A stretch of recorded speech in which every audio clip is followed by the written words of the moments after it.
Wow, this is a video I never thought I was gonna make. Don't know why I'm making.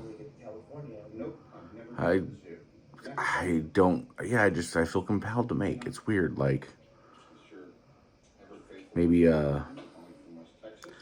my experiences or something could make me maybe help somebody. Maybe it's just my way of processing. I don't know. I feel compelled to. I don't know. Just kind of put it out there and just be like, fuck it. It doesn't matter because at this point, there's not a whole lot left that does. So. When I say that, I mean that in a lot of different ways, but we'll explain here in a minute. So with that said, I know just putting this out there is weird, man. It's pretty damn weird, but like for me, in my current state of events is, February 24th, 2025 marked a, what? Okay, let me go. Let's go backwards a little bit though. I guess to go forward, we got to go backwards, and last few 5 years, it's been a weird, tough go. Like, I lost my mom. My brother was murdered. I lost my dad. Moved through COVID, lived through COVID. I'm raising a family. Got two of the best daughters you can ever ask for. Trying to help raise a family, trying to take care of a wife, trying to, do a lot of things that I thought I was doing right, So, that being said, that's what I get for thinking. So in the midst of going through all that, I lost my mom, which, much like a lot of people, my mom was my hero. She was definitely my hero. And that one tore me apart, got to me, So, even to this day, I still struggle, but going through it, as a guy, you're taught to suck it up and, just get through the day and make sure you're taking care of responsibilities. It's always what I've been told. And, so I was doing that, and then, mistakes are made. I probably drank a little too much, numbing myself. And, in the midst of numbing myself, drinking wasn't something that was like, it debilitated me from work or anything like that. No, it was something when I got home, I would ask my wife if she needed anything, if the kids needed to go anywhere, if there's any other responsibilities after work, because I'm tired anyways. And if there wasn't, I'd sit back and have me some drinks. That was my coping mechanism. Obviously, it was wrong, but it was my coping mechanism for, trying to get through my mom. And in that losing somebody you care about like that, when you don't grow up, we weren't raised to talk about our feelings or anything like that. So it was just one of those things, you suck it up and muster up. And so, I was getting through it the best way I could, and then my brother was murdered on Christmas Eve and a couple years ago. And again, that one affected me in a lot of different ways because, we didn't have a bad relationship, but we always had a relationship that could have been better. But, he fought a lot of demons, my brother was, a drug addict and he tried and tried and tried, but he just never had those demons he can conquer. And, ultimately that was part of the reason what led to, his death. And, for me, it was one of those things is I wish, hindsight being what it was, I could have treated him differently knowing he had a disease, not just like, he's just a mess up or anything like that, So, there was getting through that. And then, you fast forward through COVID and, am I going to work? Am my job shutting down? Is this? And I still got to raise a family. I'm still trying to make sure everything's on the table. You can't find toilet paper. You can't, do none of that stuff. So, I sucked it up and mustered through, kept going. Yeah, so mustering up and sucking through, all the while, I'm still taking care of my family and I'm, trying to be there and make sure they have everything they want and need. And, doing those things, but, hindsight being what it is, there was something I was neglecting, and yeah, did it bite me in the ass. So, we go through that, we get through that, I'm starting to get on the better side of my brother and my mom, and we go through that, and then my dad dies. My dad had cancer. He got cancer and spread from his kidneys through his spine, and, and it took him pretty quick. So, that was difficult, obviously, in itself, too. So, again, I'm sucking up and I'm mustering up and I'm providing. I'm still doing the dad thing. I'm still taking care of it, making sure the bills are paid, making sure everybody's taken care of. And you know what? It was more monetarily for a little while. It was, it's hard to have all that loss and then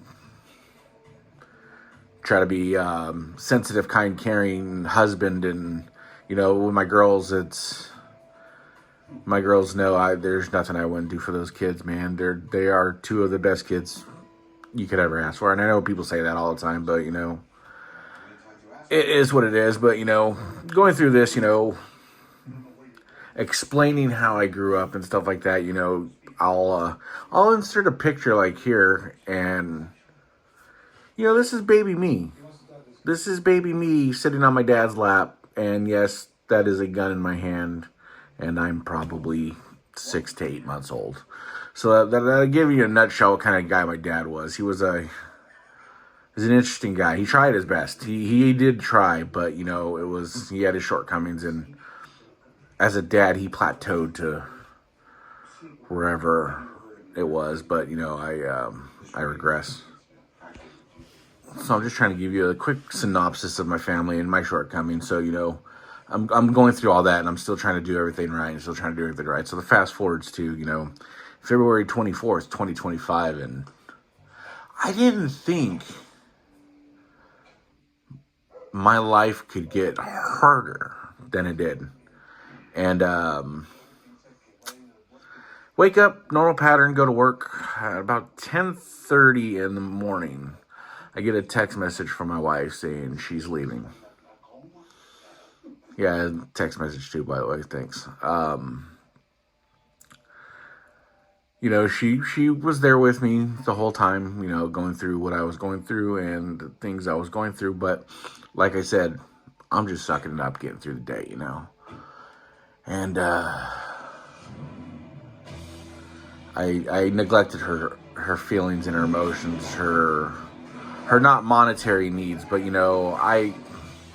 even in my darkest time, I was always trying to take care of them, always trying to do the right thing, So, I don't know where this is gonna go. I wanna try to just kind of put something out there every once in a while and just figure something out, because I need to find some kind of escape. I need to find something to do, because she left on February 24th, and she's been gone since. It's been about 3 weeks now, and I've had a lot of self-reflection. Self-reflection is a bitch. I mean, it's a bitch when you're by yourself. That's even worse. So I'm 3 weeks into this process of trying to correct the things I need to correct. A lifetime of things I need to correct, because to be frank, I don't really feel like it was my fault, but it is what it is at this point. But I just thought, maybe kind of putting this out there might help somebody. Maybe somebody could help me. I don't know what I'm reaching for at this point. I just, I know that day I had my heart ripped out, and dude, it was rough. It's still rough. I'm thankful and grateful for the 2 amazing children I have. And I call them children, but my oldest is 20 and my baby's 14, and they're just been amazing through this, to be there for me, because Dad's not an alone person. I'm not a guy that's built to be alone. I get lost in my own thoughts, and it's not a fun place to be, especially when you're alone. But the first week or so, me and the wife didn't really talk at all. And my wife's, she's like an onion but made of stone, and you can't really peel back a layer. You gotta kind of chip at it. Because, her natural reaction with everything is just she'll build a wall and she'll just disregard you. And that's kind of where I'm at right now. We've been talking the last last week or so. And, she doesn't understand she understands but doesn't get my stance. And my stance is that, I've been with her for 22 years. Been with her since it's a kid, man. And to me, that doesn't shut off. That doesn't go away. It doesn't anything like that. So what I did was I tried to spearhead what I could, because I understand I had things I needed to correct, because obviously I'm fucking human. Like, Jesus Christ, like, what are we going to do? So, day one, as soon as she left, I needed someone to talk to. So I started a little online therapy. That's actually, I used to think therapy was like yeah, I'm good, bro. I'm good, But, doing it, I can appreciate it. I can appreciate that aspect of life, and just perspectives and things like that, because you don't know until you ask. So spearheaded therapy and doing that, and hey, I'm 20 days now sober, no drinking at all.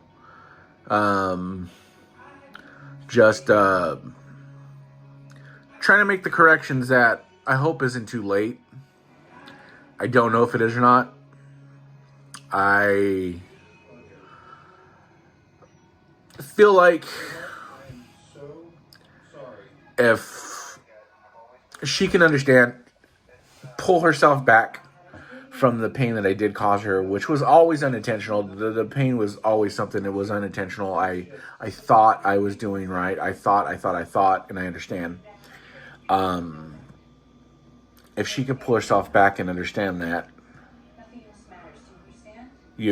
guys in general are fundamentally flawed. A lot of us are, especially when we're growing up a certain way, we're growing up a type of way. And I'll get into more of that later. It's just kind of something I just was sitting on the couch next to my daughter, and I felt the need to do something like this, just put it out there, because you know what? I don't know who's going to see this. I don't know if it'll ever see the light of day.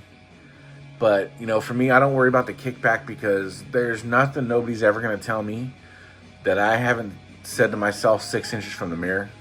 So I'm not worried about that. You can call me a pussy or whatever. I don't care. It makes no difference to me. What makes the difference is like, for me, fighting for what you care about, what you love, and that's my family. And as I get more into this thing, this is, like I said, I don't know what I'm doing right now. I'm just putting thoughts together, because, man, it's been a fucking whirlpool, and I just feel the need to get it out there, because maybe, like I said, maybe somebody's going through it. Maybe, somebody just wants to talk, whatever. It's one of those things. It just feels like it's something I should do. I don't know why, but that being said, like I said, it's 3 weeks in, 3 weeks into therapy, a lot of weeks into self-reflection, and that's the hard part, man. Self-reflection's a bitch, man. They don't tell you that. That is a bitch. But I don't know. I'll try to keep this as short as possible, and just kind of maybe add to it in a couple of days, and just drop something every couple of days or something like that. But but right now, Saturday night, I'm home alone, which isn't good. That's probably why I need to put something else out there too, just to try to be productive. But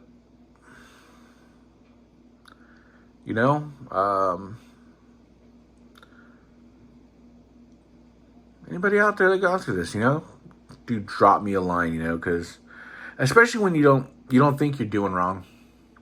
You think you're providing, you think you're taking care of, you think you're doing what you're supposed to be doing, and evidently it's not, and then you get the wool pulled out from under you the way I did. It was a text message, man. And but I think the next time I post, I'll talk a little bit more about my background and how I was raised, because maybe that'll help a little understanding of the type of person that it molded me to be. That I even though I had the upbringing that I had, I came out way better. I can honestly say that I came out way better than I ever should have, to be entirely honest. So with that, I'm going to sit here. I'm going to have a glass of iced tea, and I'm going to edit this and post it. And I don't know what's going to happen, but stay tuned for part 2, because, I have to stay tuned for my life, because I don't know what the fuck's going on either. Thanks for listening, people.